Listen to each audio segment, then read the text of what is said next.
Bismillahirrahmanirrahim.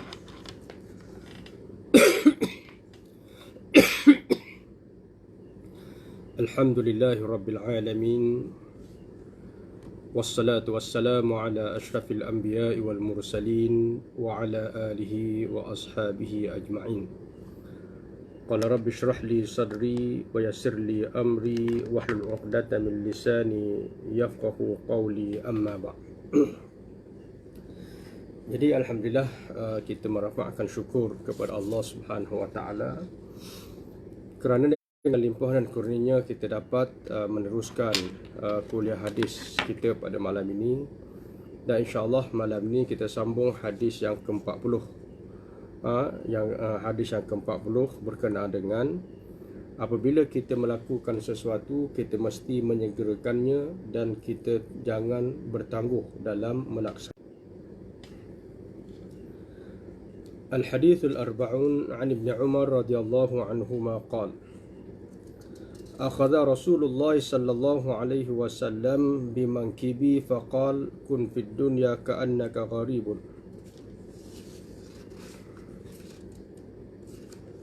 أو عابر سبيل. وكان ابن عمر رضي الله عنهما يقول: إذا أمسيت فلا تنتظر الصباح وإذا أصبحت فلا تنتظر المساء وخذ من صحتك لمرضك ومن حياتك لموتك. رواه البخاري. Maksudnya daripada Ibnu Umar radhiyallahu anhuma katanya, Rasulullah sallallahu alaihi wasallam memegang bahuku lalu ia bersabda, "Hendalah engkau dalam dunia ini seolah-olah engkau orang yang berdagang atau orang yang sedang melalui di jalan, yakni pengembara." Dan adalah Ibnu Umar radhiyallahu anhuma berkata, "Jika engkau berada di waktu petang, maka janganlah engkau menunggu waktu pagi, dan apabila engkau berada di waktu pagi, maka janganlah engkau menunggu waktu petang. Dan gunalah dari sihat engkau bagi masa sakit engkau, dan hidup engkau bagi masa mati engkau." Hadis riwayat daripada Imam Bukhari. Hadis ini menurut kata Ibnu Umar bahawa Rasulullah sallallahu alaihi wasallam memegang bahunya lalu bersabda, "Hendaklah engkau berada di dalam dunia ini seolah-olah engkau seorang yang berdagang atau pengembara yang dalam perjalanan." Ini adalah satu nasihat yang tepat, menjadi panduan hidup kepada Ibnu Umar khasnya dan kepada seluruh kaum muslimin amnya. Dan inilah yang mesti diperhatikan serta dimengertikan sebagai alat untuk mengisi kehidupannya yang baik guna mencapai darjat yang lebih tinggi dan lebih sejahtera serta lebih utama dan abadi di sisi Allah pada hari kemudian kelak, iaitu di hari akhirat. Sayyidina Ali pernah menggambarkan keadaan dunia dan akhirat dengan jelas sebagaimana berikut: Inna dunya qad irtahalat mudbiratan wa innal akhirah qad irtahalat muqbilah wa likullin minhuma banun fakunu min abna'il akhirah wa la takunu min abna'id dunya fa innal yawma amalun wa la hisabun ghadan hisabun wa la amal. Maksudnya sesungguhnya dunia ini telah berangkat membelakangi dan sesungguhnya akhirat itu berangkat untuk menghadapi, yakni mendatangi. Dan bagi tiap-tiap daripada keduanya ada putera-puteranya. Maka jadilah kamu dari putera akhirat dan janganlah kamu jadi putera-putera dunia. Kerana sesungguhnya hari ini hari amal dan tiada perhitungan, dan sedang keesokannya adalah hari perhitungan dan hari yang tiada amal. Memang benarlah dan tepat sekali gambaran baginda itu yang pada hakikat menunjukkan bahawa dunia ini tempat untuk beramal dalam sekian waktu yang tertentu dan bukanlah tempat untuk bermukim duduk bersenang-senang sepanjang zaman. Kerana ini seseorang dikehendaki kedudukannya sebagai seorang yang berdagang atau mengembara. Yang pertama, seorang yang berdagang di negeri orang tentulah rindu ke kampung halamannya, kerana dari sana dia datang dan ke sana pula dia kembali. Hasrat hatinya tidak lenyap dari perkembalian itu sekalipun sudah berlama masa dirantau orang. Namun demikian, kerinduannya itu tidaklah ada artinya kalau di waktu perkembalian tidak membawa sesuatu apa pun kecuali badannya sahaja. Padahal banyak barang-barang keperluannya yang akan dipergunakannya di kampung halaman untuk kesenangannya kelak, sedang barang-barang itu tidak dibawa secukupnya. Kerana tidak berusaha mendapatkannya atau telah didapatinya, tetapi telah dihabiskan begitu sahaja seolah-olah dia tidak akan kembali ke kampungnya. Inilah keadaannya orang yang berdagang, dan ini pula keadaan seseorang di dalam dunia ini, yang sama-sama dalam perantauan, sama-sama pula mesti mengusahakan untuk menyediakan perbekalan yang sebaik-baiknya dan secukup-cukupnya untuk hari perkembalian kelak. Sebagai seorang yang mengembara yang sedang dalam perjalanan menuju ke sesuatu tempat, dia menghendaki bermacam-macam bekalan untuk keperluannya. Selama dalam masa perjalanannya, andai kata dia tidak mengadakan bekalannya dengan harapan akan mendapat bantuan dan ihsan dari orang di jalanan, maka mungkin dia akan terlantar dan sengsara, tidak sampai ke tempat yang dituju. Inilah keadaan orang yang mengembara yang menjadi perbandingan bagi orang yang sedang hidup dalam dunia ini, yang semakin lama hidupnya semakin dekat perjalanannya dan semakin hampir pula ajalnya, maka alangkah ruginya jika bekalannya tidak ada atau tidak mencukupi. Seorang ulama tasawuf, Fudail bin Iyad, berkata kepada seorang lelaki, "Berapakah umur engkau?"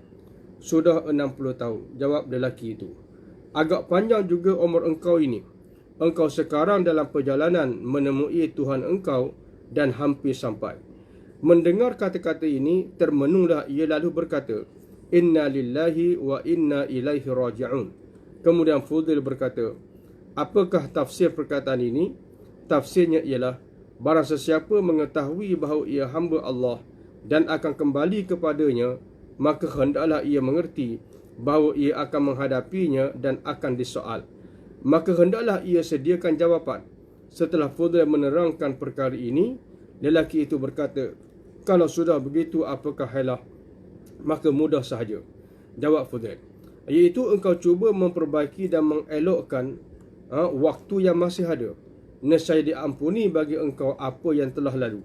Tetapi kalau engkau masih melakukan yang buruk di dalam jangka waktu yang masih ada ini, engkau akan diseksa kerana perbuatan yang telah lalu dan yang akan datang." Jadi tuan-tuan dan puan-puan sekalian, hadis yang kita bincang ini merupakan satu pesanan yang sangat penting daripada Nabi SAW berkenaan dengan mindset kita terhadap kehidupan ini. Nabi gambarkan SAW, Nabi kata kita hidup atas dunia ni, kita kena buat macam orang yang mengembara. Contoh senang kalau kita ambil, contohnya kita ni nak mengembara pergi ke Perlis. Jadi perjalanan kita ke Perlis, ambil contohnya dalam 6 hingga 7 jam sebagai contoh. Jadi 6 hingga 7 jam ni kita akan singgah. Mungkin kita akan singgah, katakan contohnya di RNR Tapah. Kita akan singgah contohnya di RNR Sungai Perak. Kita akan singgah contohnya di RNR Bukit Merah untuk makan dan seumpamanya. Jadi bila kita nak pergi ke sana, masanya 7 jam, plan kita esok kita akan balik semula ke Kota Damansara sebagai contoh. Jadi bila kita pergi ke sana untuk urusan satu hari, pelik kalau kita ambil semua harta kita kat Kota Damansara, semua kita ada duit 100,000, semua 100,000 kita letak dalam bonet kereta kita. Segala harta kita letak dalam bonet kereta kita dan kita musafir. Padahal keperluan kita musafir ni, kos minyak dan seumpamanya, ada RM300 pun dah cukup dalam poket. Tapi dok, kita bawa habis 100,000 kita bawa dalam bonet kereta kita. Jadi seolah-olah kita ni macam nak tinggalkan Kota Damansara. Seolah-olah kita pergi sana macam tak nak balik. Jadi itu satu kesilapan. Sama juga contoh kita ambil dunia ini. Kita ada duit 100,000. semuanya kita bermewah dengan 100,000 tadi gunakan pada tempat yang tak dapat pahala. Maka apa salahnya kalau katakan contohnya 100,000 tadi kita cari bekalan untuk kita bawa ke sana, sebab dunia ni sementara. Jadi bila kita sampai tengah jalan, katakan contoh sampai dekat RNR Tapah, kita bawa duit 100,000, kita habiskan dekat situ, kita pun buat rumah kat situ, cari kontraktor dekat kawasan situ, kita bagi deposit, kita pun bayar 100,000 dekat dia, suruh dia buat rumah. Katakan contohnya. Jadi kalau kita ada duit 100,000, kita singgah dekat RNR Tapah, kita habiskan kat situ 100,000 kita, sedangkan kita dalam perjalanan sementara ke Perlis, esok kita akan balik semula tempat asal kita, iaitu Kota Damansara. Duit kita 100,000 dekat Kota Damansara, sepatutnya kita melabur dan berbelanja di Kota Damansara, bukan berbelanja di RNR Tapah. Tapi tak, kita pun cari kontraktor suruh buat rumah kawasan Tapah, macam nak duduk lama. Akhirnya bila kita teruskan perjalanan, kita dah muflis, duit kita dah habis, sampai Kota Damansara akhirnya kita miskin. Sama juga ibarat Nabi kata, hidup dunia ni macam kita pengembara. Maknanya kalau kita ada duit 100,000, jangan kita habiskan semua untuk dunia. Kita bermewah sana, bermewah sini, makan angin sana, makan angin sini. Sebagai contoh, boleh, bukan kata tak boleh. Tetapi jadikan wang-wang itu sebagai bekalan kita untuk balik ke tempat asal. Mana tempat asal kita bukan dunia tapi akhirat. Tempat asal kita yang kita akan kekal bukan di dunia ini, tapi tempat asal kita ataupun penempatan kita yang sebenar ialah di hari akhirat. Dunia ini tempat kita lalu dan singgah macam RNR Tapah sebelum kita sampai ke destinasi kita. Jadi jangan habiskan wang kita di Tapah. Kita mesti berbelanja sekadar keperluan. Makan nasi sebungkus, air segelas pun dah cukup untuk teruskan perjalanan. Jangan sampai nak buat rumah dekat situ. Jangan sampai kita kata beli tanah dekat situ, seolah-olah kita nak bermukim di situ selama-lamanya. Sama juga kita hidup dunia ini. Contohnya tadi, kita ada wang itu kita mesti juga melabur untuk hari akhirat. Kita ada masa kita juga mesti melabur untuk hari akhirat. Contohnya masa kita ke masjid, itu pelaburan untuk hari akhirat.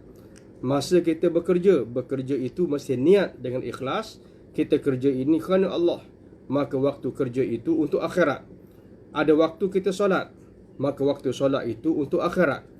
Ada waktu kita tidur, maka ikhlaskan niat tidur kita, maka waktu tidur itu maknanya untuk akhirat. Jadi dunia ini kita mesti cari bekalan yang sebenar untuk hari akhirat.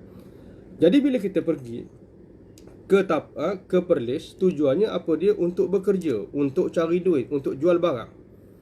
Jadi duit kita di Kota Damansara jangan bawa untuk habiskan di Tapah. Duit yang kita dapat di Perlis jangan kita habiskan hala balik singgah di RNR Sungai Perak. Jadi maknanya waktu kita berjalan, kita hanya berbelanja sekadar keperluan. Sebab apa? Kita nak siapkan, kita nak jimatkan wang kita untuk kita belanja di tempat kekal kita, mana Kota Damansara. Sama juga Nabi SAW memberikan ibarat, waktu kita, wang kita, masa kita, amal kita, maka jangan kita habiskan untuk dunia. Kita juga mesti fikir dan habiskan untuk hari akhirat. Sebab itu waktu kita adalah waktu ibadat. Ibadat sama ada ibadat yang mahdah, yang semata-mata ibadat. Seperti contoh, sembahyang itu dipanggil ibadat mahdah. Ataupun ibadat ghair mahdah, contohnya tidur kita, asalnya bukan ibadat, asalnya adat. Niatkan ikhlas, maka dia berubah daripada adat jadi ibadat. Asalnya tidur tu adat, dia tak jadi bekalan untuk akhirat. Tapi kita ubah niat kita, jadi akhirnya sembahyang kita itu jadi ikhlas, maka asalnya adat tak dapat pahala. Bila dengan niat sahaja kita ubah jadi pahala, maka itu juga bekalan kepada hari akhirat. Jadi sahabat-sahabat yang saya hormati dan saya muliakan sekalian, jadi yang pertamanya Nabi berpesan, dunia ini jangan jadikan tempat kekal. Akhirat merupakan tempat yang kekal yang perlu kita jadikan suatu ibadat. Sebagaimana Sayyidina Ali pernah menggambarkan apa yang kita bincangkan ini sebagai menyebut, inna dunya qad irtahalat mudbirah. Dunia ini sebenarnya sedang pergi meninggalkan kita. Wa innal akhirah qad irtahalat muqbilah, dan akhirat itu sedang datang menghadapi kita, sedang datang menemui kita. Jadi maknanya hadis ni sebut, dunia yang kita duduk ini sebenarnya sedang pergi meninggalkan kita, tata babai. Dan akhirat sebenarnya semakin dekat dengan kita, datang semakin dekat dengan kita. Setiap dua ini, dunia dan akhirat ini, kata Sayyidina Ali, dia ada anak dia. Maknanya ada anak ni, maknanya dia ada hasil dia. Fakunu min abna'il akhirah, jadilah kita ini hasil akhirat. Anak akhirat, jangan jadi anak kepada dunia. Apa dia anak dunia? Anak dunia ini yang kita beramal hari ini tanpa hisap. Tapi akhirat nanti kita akan ada hisap tanpa amal. Apa makna dia? Makna dunia ni, kalau kita buat sesuatu benda, kalau kita buat sesuatu perkara di dunia ini, kita tak nampak hisap dia. Kita beri sedekah, kita tak nampak dia punya pahala dia. Kita buat dosa, kita tak nampak dosa dia. Kita buat maksiat, kita tak nampak dosa dia. Dunia ini adalah amal tanpa hisap.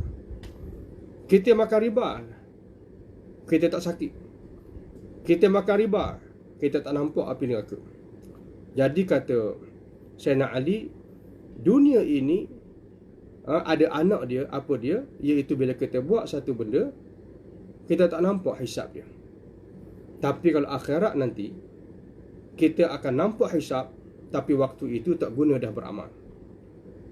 Jadi maknanya kalau orang buat maksiat atas dunia, makan riba dan seumpamanya, akhirat dia nampak neraka. Masa itu tak ada amal dah yang boleh menghindarkan dia daripada api neraka. Jadi sebab tu Sayyidina Ali kata, dunia datang, pergi meninggalkan kita, maka jangan cari dia. Sebab kalau kita cari dia, kita kejar dia, maka kita akan nampak amal, kesan amal kita dapat banyak duit, rasa senang dan seumpamanya, tapi hisap kita tak nampak. Jangan kejar yang amal dunia itu sebab hisapnya kita tak nampak. Tapi kejar akhirat sekarang. Sebab apa? Dia sedang datang kepada kita. Bila kita kejar akhirat, akhirat nanti kita akan nampak hisap. Kita sedekah, akan nampak pahala. Kita infak, akan nampak pahala.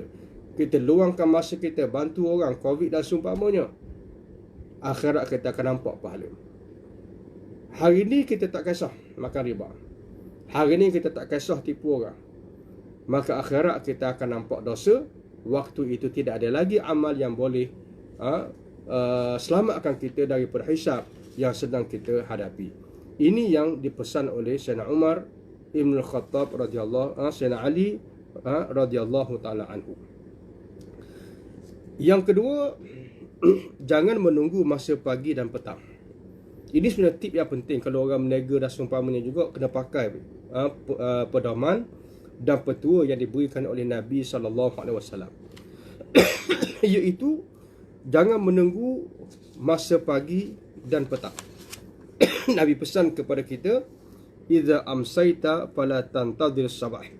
Bila waktu petang, jangan kamu tunggu di waktu pagi, dan bila kamu berada di waktu pagi, jangan kamu tunggu sehingga waktu petang. Dan kemudian hadis tersebut oleh Ibnu Umar diterangkan wasiatnya. Yang difaham dari kesimpulan hadis itu dengan mengatakan bahawa apabila engkau berada di waktu petang, maka janganlah engkau tunggu sampai waktu pagi. Demikian pula sebaliknya, ini bererti amal waktu petang mestilah dikerja di waktu petang dan jangan tunggu sampai sebelah pagi. Dan amal sebelah pagi pula hendaklah dikerjakan pada waktu pagi, jangan sampai pada waktu petang. Kerana tiap-tiap amal ada waktunya, luput waktunya, belum tahu dapat dikerjakannya kembali. Demikian pula amal hari ini, jangan ditunggu untuk dikerjakan pada keesokannya, sebab boleh jadi ada halangan yang menanti, ada mengganggu yang menunggu, ada gangguan yang menunggu yang tidak ada siapa pun yang akan tahu. Jadi tuan-tuan dan puan-puan sekalian, hadis ni pesan kita ni kalau kita berada di waktu petang, boleh buat kerja sekarang, jangan kita tangguh sampai esok. Itu maknanya, bukan makna petang mesti pagi atau pagi mesti petang. Kalau kita boleh buat minggu ni, jangan tangguh sampai minggu depan. Benda yang kita boleh siapkan bulan ini, jangan tangguh sampai bulan depan. Benda yang kita boleh siapkan tahun ini, jangan kita tangguhkan pada tahun depan. Manusia ni kadang-kadang tertipu oleh waktu. Macam mana tertipu oleh waktu? Tak apalah, sebab ni awal lagi. Kita tangguh sikit lah. Tak apa, kita benda ni sekejap je. Kita relax dulu lah, minum air dulu ke. Kita relax tengok TV dulu ke. Biasa kita begitu. Jadi Nabi sebut, jangan kamu boleh buat waktu petang, kamu tangguh pada waktu pagi. Maknanya kalau benda tu kita boleh buat sekarang, jangan kita tangguh waktu akan datang. Sebab apa? Sebab kadang-kadang dunia yang kita sebutkan tadi berjalan meninggalkan kita. Contohnya, kita ada duit nak bayar hutang. Sekarang kita dah boleh transfer dah. Sebagai contoh. Tak apa, transfer malam ni lah. Kita tengok petang kita meninggal. Kalau sibuk waktu pagi, mungkin tak apalah, kita tahu waktu petang itu tak ada isu. Tapi sekarang boleh. Tapi tengok TV sekejap. Kita lepak sekejap. Sebagai contoh. Padahal waktu tu dia dah boleh transfer hutang orang. Maka dibimbangi bila kita tangguh. Tangguh itu menyebabkan contohnya waktu luput. Fikir tak apa tangguh malam, kita tengok petang meninggal. Maka hutang orang tak settle. Sama juga kalau orang berniaga. Kalau orang berniaga ni, waktu sangat penting. Sebab waktu itu adalah produksi. Jadi kalau kita tangguh, dia akan membantukan production. Jadi sebab itu kalau kita tengok dalam Islam ni, kalau kita ambil petua ini, benda boleh buat sekarang, kita buat sekarang. Kalau kita rasa semangat pada waktu malam, jangan kita fikir ini bukan waktu kerja. Kalau tak ada kerja waktu malam, kita free, maka pada waktu malam pun kita boleh buat. Jangan tangguh sampai esok. Jadi sebab itu kita tengok hadis Nabi SAW ini memberikan tip dan petua supaya orang Islam itu lebih produktif, lebih agresif dan juga lebih bersegera dalam melakukan sesuatu perkara. Dalam hadis yang lain, Rasulullah pernah memberi nasihat kepada seorang lelaki bermaksud, buatlah 5 perkara sebelum datang 5 perkara. Yang pertama, peluang masa engkau muda sebelum datang waktu tua. Peluang waktu sihat sebelum datang waktu sakit. Waktu engkau kaya sebelum datang waktu papa. Waktu engkau lapang sebelum datang waktu sibuk. Waktu engkau masih hidup sebelum daripada kamu mati. Jadi Nabi pesan, kita ni hendaklah ambil 5 perkara sebelum datang 5 perkara. Sekarang ni sebagai contoh kita ambil, kita ada peluang sebab kita masih muda. Kita masih muda. Tubuh kita kuat, kita rasa sihat dan seumpamanya. Maka waktu kita muda, waktu kita sihat, kita maksimumkan usaha, maksimumkan tenaga. Sebab waktu muda kita. Nanti mari waktu tua kita dah tak sihat. Jadi benda yang kita boleh fokus pada waktu muda, kita fokus pada waktu muda. Dan jangan kita tangguh. Sebab bila kita tangguh tanpa kita sedar, waktu tua itu sedang datang. Jadi hadis ni pesan, jangan tangguh. Yang kedua, waktu kita sihat sebelum sakit. Macam saya kata tadi, waktu pagi tak apalah, tunggu malam. Pagi yang kita rasa nak tangguh tu sebenarnya kita sedang sihat. Malam belum tentu. Walaupun kita fikir logik, tak malam tak kalah aku nak sakit.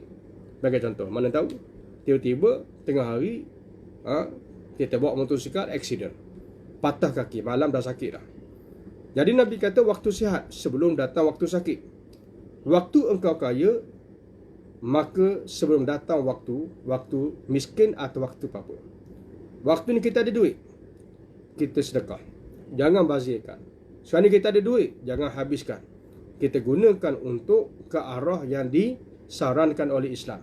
Contohnya, bina rumah, itu disarankan oleh Islam.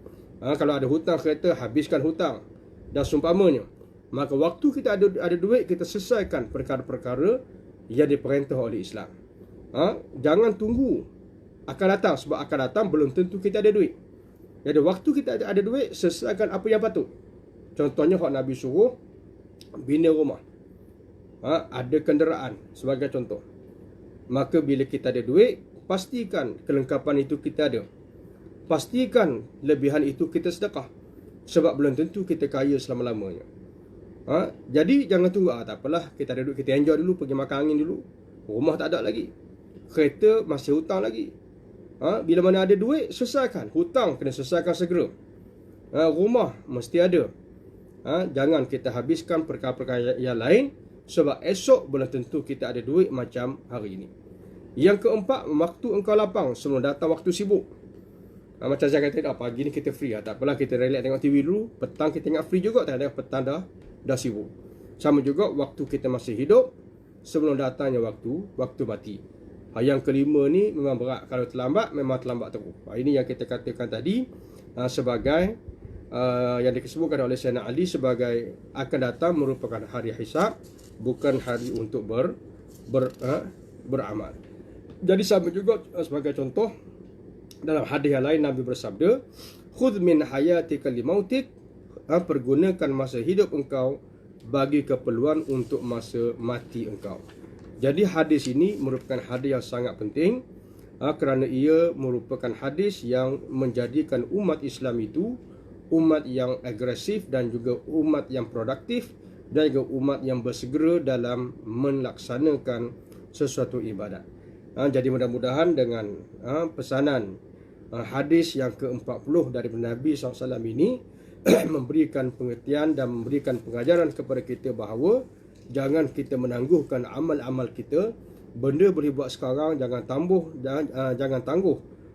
esok. Benda yang boleh buat sekarang, jangan tangguh pada waktu petang. Benda yang boleh buat hari ini, jangan tangguh esok. Benda yang boleh buat minggu ini, jangan tangguh minggu depan. Dan inilah yang disabdakan oleh Nabi SAW.